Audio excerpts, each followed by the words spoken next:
morning. FSR, good morning! Wala ka dito, absent ka. May utang ka sa amin.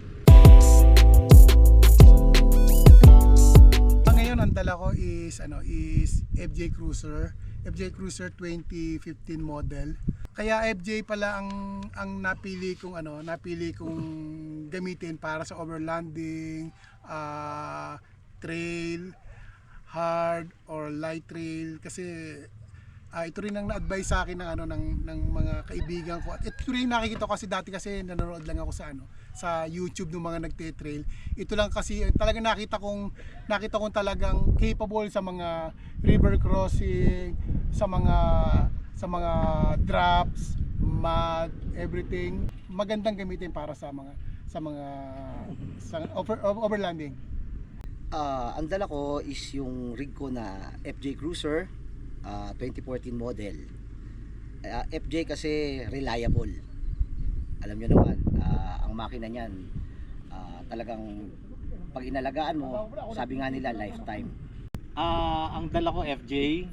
So ang FJ ko kasi equipped with kahit hard terrain, kayang-kaya niya.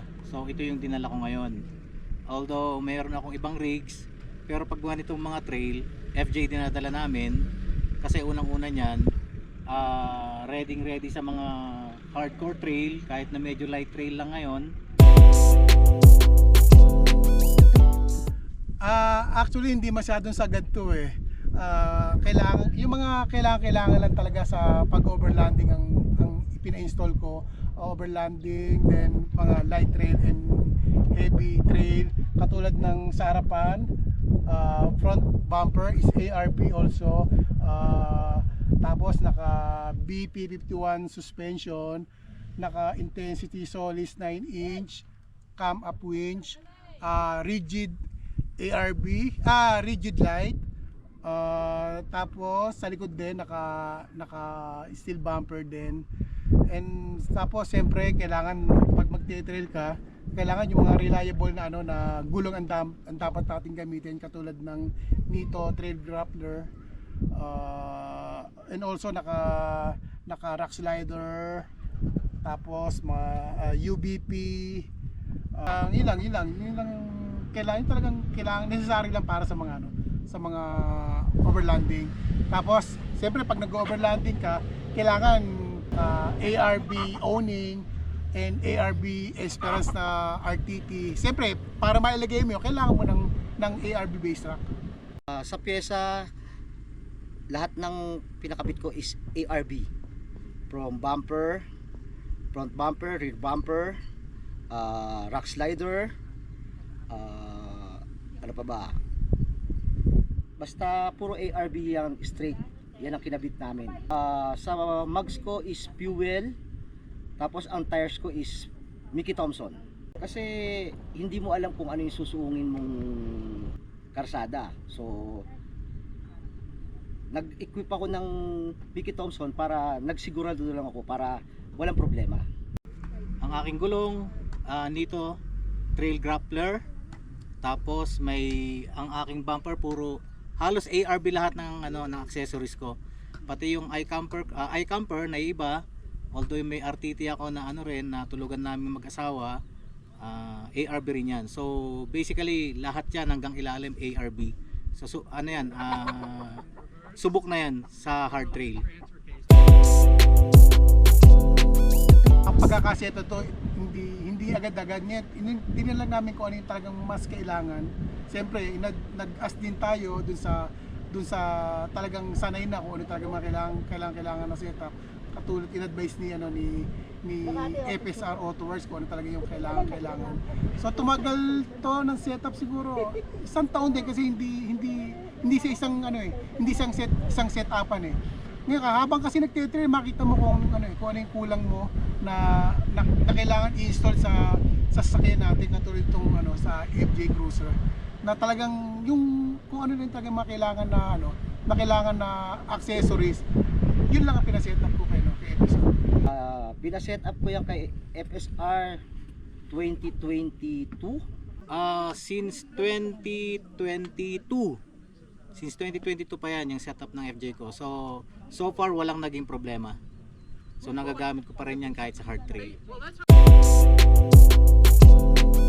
Sa gawa ni FSR talagang wala akong masasabi. Talagang siya lang yung isa sa nakita kong magaling kasi si FSR kasi ang kagandahan sa FSR Auto Works katulad ni FSR kasi nagte-trail siya, yun ang kagandahan doon nagte-trail siya, alam niya kung ano yung dapat at hindi dapat ikabit sa trail vehicle mo.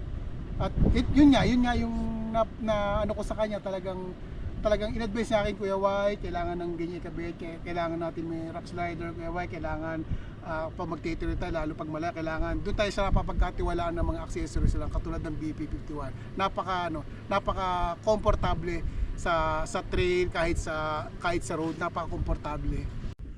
Since 2022, wala naman akong naging problema saka lahat ng kinabit ni FSR talagang reliable. Yung mga maintenance lang, syempre talagang kailangan mo yon pagkatapos mo mag-trail, papamaintain mo sa kanya, suspension, alignment, ayan, tapos mga change oil, tune up. Pero as par naman ng simula 2022, walang problema. Yung gawang FSR, talaga namang hindi na mapapantayan yan para sa akin. Kasi unang-una sa FSR, hardcore ang niyan ang trail niyan lagi. So alam niya kung anong dapat ikakabit sa mga rigs na pang hardcore rin. So although pag minsan hindi naman pag minsan, lagi rin ginagamit namin sa overlanding yan at biglang nagkakabudulan. So at least ready yung aming rigs kahit na sabihin natin na hard trail yung pupuntahan. So si FSR, ayos siya, maganda yung gawa niya. Quality, kumbaga. Hindi ko siya ipagpapalit. Okay, napakagandang katanong kasi ako rin nagsimula nagsimula rin ako na wala akong idea kung ano yung dapat na ilagay. At doon sa mga bagong magte-trail pa lang, sigurado magi-enjoy po kayo kung ang gagamitin nyo ay FJ Cruiser. Talaga napaka sarap pong gamitin yan. Kung susubok pa kayo ng iba na medyo mura, talaga mapapamura ka dahil minsan mura nga naikabit mo pero hindi pala tama, so bibili ka na naman. So yun din ako dati, gusto ko mura pero napapamura ako dahil nga sa mabilis masira, hindi sa ugma dun sa sasakyan mo. Kaya kung magpapa-install mo kayo ng mga accessories, wag ho kayo mahiya, pumunta kayo kay FSR Auto Works. Talagang i-advise po kayo niya kung ano po yung dapat niyang gamitin. Oo nga, nandun yung budol is right, pero yung budol na yun, sisigurado ko sa inyo na tama lang naman yung budol na yun, na talagang magagamit mo. Katulad ngayon, nandito kami ngayon sa Takadang, na hindi namin alam kung anong karsada yung madadaan namin. Hindi namin alam kung anong terrain yung lulusubin namin, pero wala kaming kaba kasi equipped kami ng ARB product. Advice, yan. Huwag niyong tipirin yung ikakabit nyo sa rig nyo kasi mamroblema kayo pag nasa trail na kayo. So equip nyo na sila ng ARB, so para sigurado ka kahit anong mangyari sa trail, anong terrain naman ng mga madaanan nyo, well equipped kayo dahil sa ARB. Dun sa mga gustong mag-overland, tapos magte-trail, mag-invest na kayo dun sa quality na accessories na ilalagay nyo. Huwag na kayong sumugal dun sa mga mura nga, pero mapapamura ka talaga. I mean, maiiwan naman yung rig mo sa bundok or sa trail o sa campsite kasi nasiraan, kahit na sabihin mong nagpakabit ka ng ganitong accessories. So mas maganda yung subok na, tsaka yung subok na kung sino yung magaling gumawa, magkabit. So yun, ARB, FSR, kambal yan. So dagdagan pa natin ng Nito trail grappler na gulong, at the same time yung Bradley. Yan, Bradley.